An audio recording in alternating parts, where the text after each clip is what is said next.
My first computer was a computer that was bought for me by Mr. Clifford Fish. He was my mother's cousin's husband. He was a very interesting guy. I will not call him weird. I will call him eccentric. He was his own dude. He lived life on his own terms. And unfortunately, I had the bad luck of actually finding his contact information and reaching out to him 2 days after he passed away.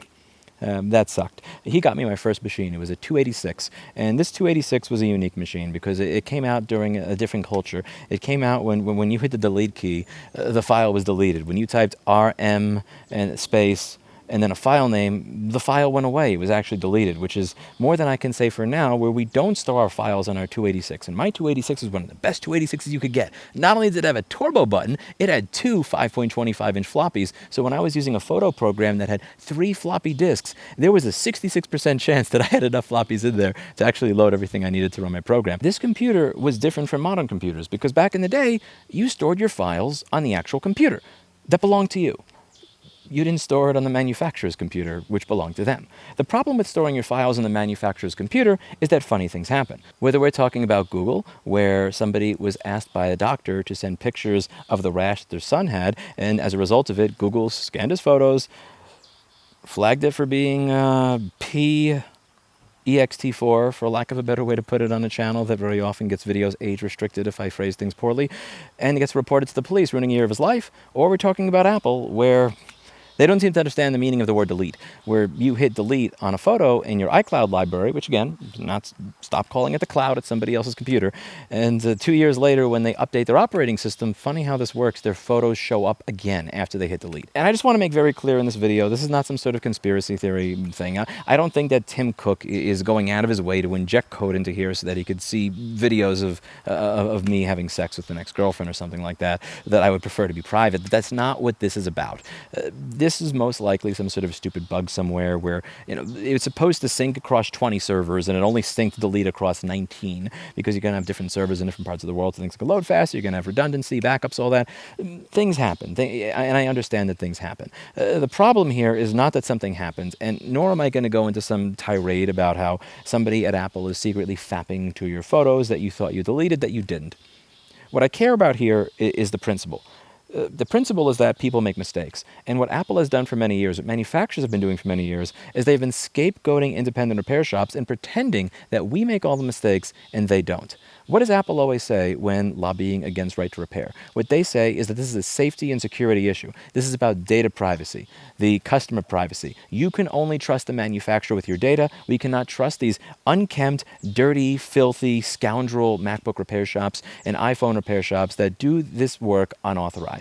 And time again, the opposite has been shown to be the case. To be clear, if a customer asks me to erase their data after doing a data recovery, I actually erase their data. Like, I actually hit the delete key. I don't pretend to hit the delete key.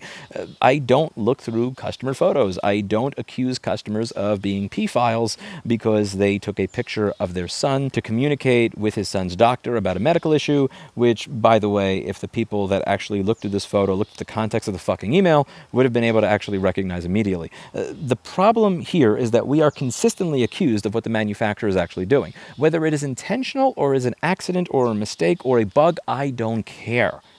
When you start accusing us of going through people's data, when you start showing up to legislatures and saying that data privacy and security is a serious concern, if you let repair shops into this stuff, that's where I care, and that's where I'm going to call you out every time you make these mistakes. We all make mistakes. We're all going to do things wrong. I'm going to do things wrong. Other independent repair shops are going to do things wrong. Apple's going to do things wrong. But when they pretend that this is something that magically only affects us and never affects them, that is when I'm going to beat this drum over and over and over again.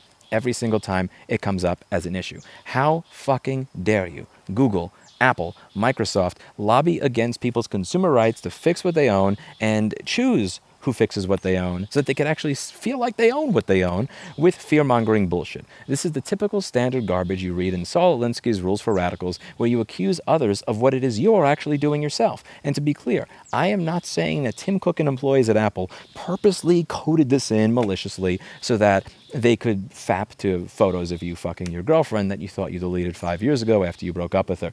It's probably a bug. It's probably a mistake. It's probably somebody that had one too many Red Bulls and stayed up that night rather than waiting until the next day to review their code. The point is that you pretend that data privacy and security is only an issue when dealing with the independent repair shop. And I'm going to continue to beat that drum by asking you all to consider applications such as Image. Image is an open source piece of software that you can use, self-hosted, to host all of your images and store them on your computer, not somebody else's computer. When you store your images on somebody else's computer, you get the benefits of all this AI processing so that you can see the names of all the different people that you have in your library. It automatically finds them and groups those pictures together. If you search for a picture of cat on chair, it actually finds pictures of cats on the chair. I get that you care about that, but you can have that locally now. Image does that. It uses local AI. You could literally never connect this thing to the internet, and it works. And there are other open source solutions like it. I suggested that my boss fund this for several $1,000,000 so that this could actually be developed full time so that people don't have to deal with the tyranny of Google and Apple, of storing their photos on somebody else's computer. In my opinion, just saying, the most secure way that you could store your photos is on a computer that does not connect to the internet. Have something with OpenVPN or WireGuard that you connect to remotely. It sends everything from your phone, and that shit is stored on your computer. When you hit the delete key on something stored on your computer, on an open source operating system using open source software, you can bet your ass that the delete key actually works. And if you don't believe that the delete key works, you can simply look through the code yourself or ask a programmer that you trust to take a look for you and realize that when you hit delete, that's what it actually does. I am sick and tired of companies that lobby against consumer rights by using this fear-mongering bullshit that we're going to go through your stuff and we're going to look through everything that you own and we're going to fuck with you and hack your data and install TikTok on your phone, when at the end of the day, it's the manufacturer doing this. It was an Apple authorized subcontractor, which is damn closer to Apple authorized to fix your shit than I'll ever be, that not only looked through a customer's phone and found sex tapes, not only looked at them, but logged into that customer's Facebook account and uploaded them. So not only would the sex tape be out, but the world would have the impression that the person in the sex tape was the one who consensually shared the sex tape. That doesn't happen at Simple Mac Repair run by Sonny. That doesn't happen at iPad Rehab with Jessa Jones, and that sure as fuck isn't happening at my shop where one of my employees is getting murdered. This happens with Apple. This happens with Google. The people that you should be afraid of are not the people down the block, and it's not your neighbor. It's not the person that you meet at the gas station or the grocery store that runs a repair business. The people that you should be afraid of are the people that spend tens of millions of dollars every single year lobbying against your consumer rights to say that you own what you bought and paid for. The people that take the micro SD card slot out of your fucking phone so that you have to upload your images to somebody else's computer because you don't want to lose them and you don't want to take the time to figure out how to do your own self-hosted whatever the fuck. It's them. It's not us. I'm very excited that Aaron Wolf at Futo decided on my recommendation to, invest a few $1,000,000 into developing this image photo software. Because when you use this software, when you hit the delete key, it actually deletes. We're returning to the culture when I had my 286 for the first time. And that's a good thing. This news could not have come at a better time for me to walk into my boss's office and say, this is a damn good piece of software to be getting worked on. Because something tells me a lot of people are going to have questions about iCloud when it comes to the delete button not working. I don't care if it was malicious. I don't care if it was an accident. I don't care if it was a bug. It happened, and it happened on somebody else's computer. I think it's important for people to start taking back control over their electronics, over their data, over all of this stuff. We're getting to the point where a garage door opener can become a fucking subscription. The more that you rely on other people's computers, the more you put yourself at the mercy of somebody else making a mistake. At least when I make a mistake on my computer that is not connected to the internet, the cost of what it is that I'm losing is considerably less than thinking that I hit delete on Apple's server 8 years ago and that sex tape still being there for it to be released to the world if they have a data breach or a hack. The delete key should mean something, and this should be a wake-up call for people to utilize these services. When it comes to the question of whether this is malicious, I stand by my statement that I believe that this is a bug. However, that does not mean that maliciousness is not involved at all. One of the design flaws I talk about with Apple on a regular basis here, it's not something I think is malicious. It's where they have pin 1 for CPU data for the graphics to go into the screen, and then you have pin 43, which is 50 volts for backlight. Now, they have these right next to each other, which means if you're using your computer on a humid day, 50 volts can go over to the 1 volt data line, and the CPU does not like that type of overclock. Not even Steve from Gamers Nexus is going to pull off an overclock where you're sending 50 volts to the CPU. It fries it. I do not believe that this is malicious. This is a bug in the design. This is an error. The person who designs the PCB said, wow, this 1.7 volt data line should be as far away as possible from this 50 volt power line, because if they were right next to each other, that could be bad.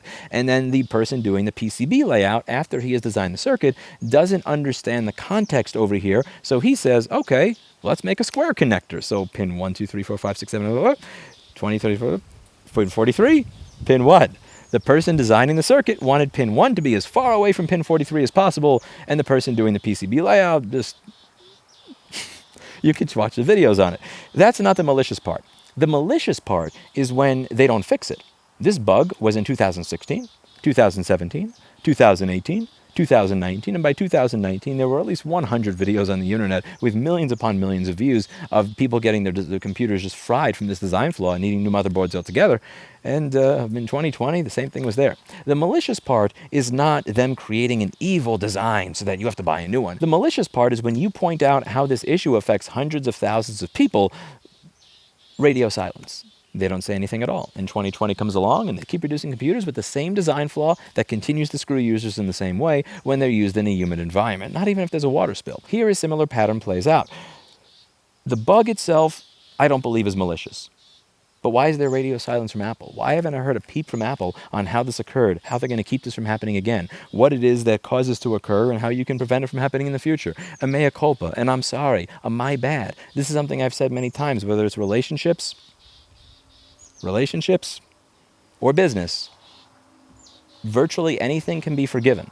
The one thing that cannot be forgiven, the one thing that makes you want to erase every single fucking instance of whether it's a person or a business from your life, is when they cannot say those two simple words that mean so much to make everything better. I'm sorry.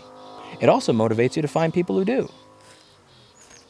And the point here is that Apple never says, I'm sorry. They don't come out and say, my bad. They never do that. They can't do that. It's impossible. It is not in their DNA. They must say, a small number, small number, small number, small number, small number, small number, small number, small number. You're gonna Small die number. of cancer, I promise. Small number. You're gonna die Small of number. cancer, I promise. holy shit. Cancer, cancer, cancer, cancer, cancer, cancer, cancer, cancer. Do you want to do business with people like that? Do you want your personal data hosted on computers in the headquarters of people that cannot say I'm sorry, or even tell you how this happened? Above all, do you want to trust a company to host your data when they spend tens of millions of dollars pointing the fingers at independents when the actual problem is with themselves? That's it for today, and as always, I hope you learned something. I'll see you all in the next video. Bye now.